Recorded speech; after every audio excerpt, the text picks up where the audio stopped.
progres. Dua orang pekerja proyek di Desa Kalimas, Kecamatan Radu Dongkal, Kabupaten Pemalang, Jawa Tengah terjatuh setelah sebelumnya tersengat aliran listrik. Insiden ini terjadi saat kedua pekerja sedang bekerja di atas bangunan yang masih dalam tahap pengerjaan. Mas Rehan sudah mulai membaik ini bersama keluarga sama teman-teman. Mas Rehan lambaikan tangan. Udah bisa senyum, udah bisa makan bubur. Ini juga Mas Rino udah makan sama ibunya ini. Sehat-sehat ya Mas, makan bubur. Usai kejadian, keduanya langsung dievakuasi ke Rumah Sakit Mardatilah Radu Dongkal oleh warga dengan alat seadanya. Sehat-sehat ya. Berapa orang itu Pak? Dua orang. Lukanya serius nggak katanya? Lukanya nggak kelihatan ya. Itu apa sih Pak? Sambar petir apa setrum? Ceritanya mah itu kesetrum. Setrum. Hingga kini kecelakaan kerja tersebut masih dalam penyelidikan kepolisian.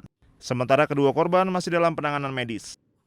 Dari Pemalang, Jawa Tengah, Suryono Soekarno, Anyus melaporkan.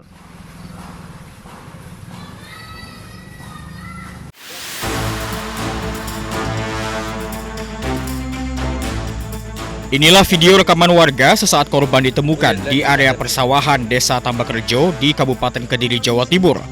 Mayat dengan kondisi tubuh penuh luka gores dan setengah telanjang tersebut kali pertama ditemukan oleh salah satu warga yang selanjutnya diinformasikan kepada perangkat desa dan diteruskan ke Polsek Gurah. Polisi yang tiba di lokasi langsung melakukan olah tempat kejadian perkara. Menurut Kepala Desa Tambakrejo, mayat yang belum diketahui identitasnya ini diduga dibuang dari sebuah mobil yang melintas kencang.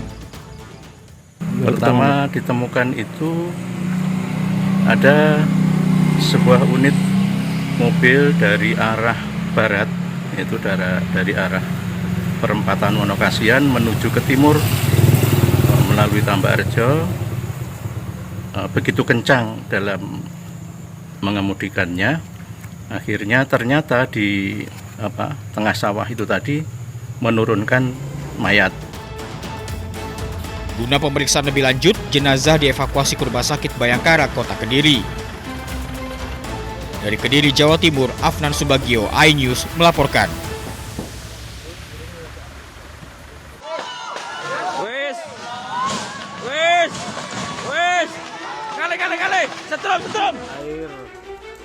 Kepanikan terjadi bersamaan dengan suara besi berderak saat jembatan gantung Darus atau yang biasa dikenal sebagai jembatan cinta bergoyang hebat sebelum airnya ambruk diterjang arus deras banjir Sungai Bedadung. Jembatan sepanjang 100 meter dengan ketinggian hampir 10 meter ini tak lagi bisa digunakan warga untuk menuju pasar, sekolah, ataupun tempat kerja. Akibatnya warga kini terpaksa harus memutar melalui jalur alternatif dengan jarak tempuh hampir 10 km. Menurut warga, jembatan ini merupakan akses tercepat yang menghubungkan Desa Ajung dan Sukorambi. Namun, intensitas hujan tinggi memicu banjir yang menghantam konstruksi jembatan hingga tak mampu menahan arus. Gini Pak, masalahnya hujannya terus-terusan, mulai kira-kira jam 1 siang sampai malam, kira-kira kejadian jam 8, jam 9, roboh. Warga berharap pemerintah segera turun tangan untuk membangun kembali jembatan agar aktivitas ekonomi dan pendidikan bisa normal kembali. Dari Jember, Jawa Timur, Bambang Sugiarto, iNews melaporkan.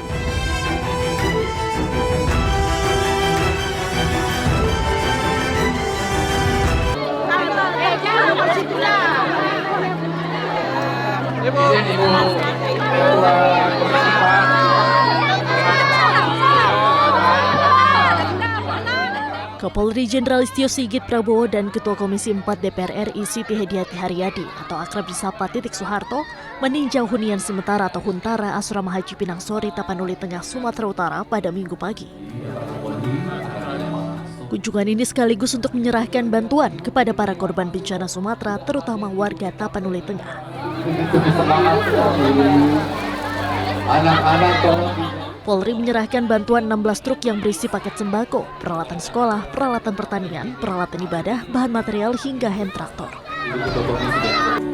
Diketahui Huntara di Asrama Haji Pinang Sori terdiri dari 56 unit kamar dengan jumlah pengungsi sebanyak 154 jiwa. Huntara ini akan dilengkapi tandon air, MCK, dan sumber air bersih. Hari ini kami melanjutkan membagikan bantuan sosial. Ada kurang lebih 16 truk yang akan kami salurkan baik di Huntara ini maupun di kabupaten-kabupaten yang ada di wilayah Kapten. Nanti Pak Bupati yang akan membagi terkait dengan kebutuhan-kebutuhan yang diperlukan seperti pakaian, kemudian juga ada bahan makanan, obat-obatan. Dalam kesempatan tersebut, Ketua Komisi 4 DPR RI Titik Soeharto mengapresiasi langkah pemerintah daerah yang segera membantu dan mengatasi masalah-masalah yang dihadapi masyarakat terdampak bencana, salah satunya membangun hunian sementara. Ia juga mengucapkan terima kasih kepada aparat TNI Polri yang sejak hari pertama musibah sudah membantu masyarakat di lapangan. Dari Tapanuli Tengah, Sumatera Utara, Tim Liputan iNews melaporkan.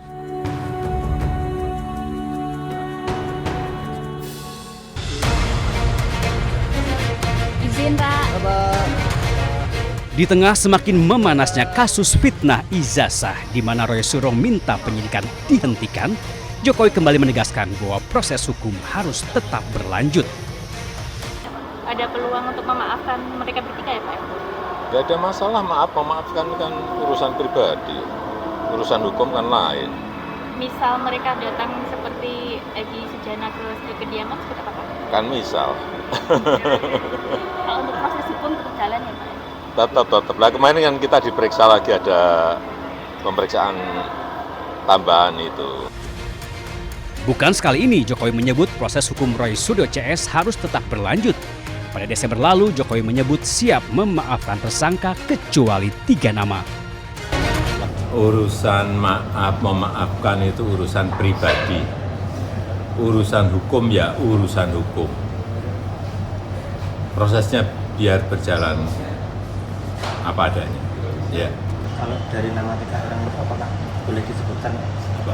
Ya, dikecualikan untuk dimaafkan itu tadi. Kira-kira siapa Pak yang ketiga itu Pak? Meskipun Ya nanti. Pernyataan yang sama kembali dilontarkan usai polisi menghentikan penyidikan bagi Egy Sujana dan Damai Hari Lubis dengan menerbitkan SP3, di mana keduanya sebelumnya bertandang ke kediaman Jokowi di Solo, Jawa Tengah. Akhir Januari lalu, Jokowi kembali menyebut proses hukum Roy Suryo CS harus sampai ke pengadilan. Pintu maaf selalu terbuka. Tapi sekali lagi urusan memaafkan itu urusan pribadi ke pribadi. Kalau yang di Polda Metro itu sudah urusan hukum. Artinya urusan pribadi ya urusan pribadi, memaafkan, tetapi urusan hukum ya urusan hukum. Dan memang harus sampai ke pengadilan. Karena kalau enggak, saya enggak punya forum untuk menyampaikan bukti mengenai kasus ijazah ini. Sementara polisi menyebut berkas perkara kasus fitnah ijazah akan segera dilimpahkan ke kejaksaan usai pemeriksaan tambahan terhadap Jokowi selesai dilakukan. Tim Liputan iNews melaporkan.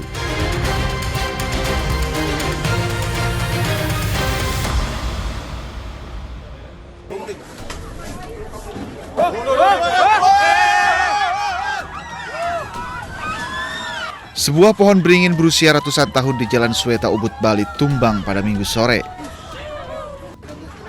Pohon setinggi sekitar 40 meter ini menimpa sejumlah kendaraan yang sedang melintas di Jalan Sweta, Bali.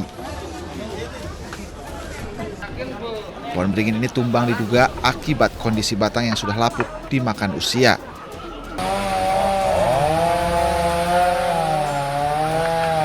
Petugas BPBD, kepolisian, TNI, dan warga bergotong royong membersihkan material pohon yang menutupi badan jalan.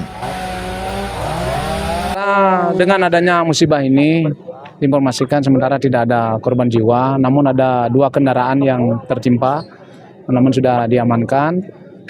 Kemudian Astengkara sempat sendiri dari pihak BPBD dan kita bersama masyarakat bersinergi dari pihak TNI Polri juga dibantu oleh masyarakat bersama-sama membersihkan daripada puing-puing yang ada di sini. Ya. Meski tidak ada korban jiwa, sejumlah kendaraan dilaporkan rusak. Saat kejadian, polisi mengalihkan arus lalu lintas untuk hindari kemacetan dan mempermudah evakuasi pohon. Dari Kabupaten Gianyar, Bali, Ketut Catur Kusumaningrat, iNews melaporkan.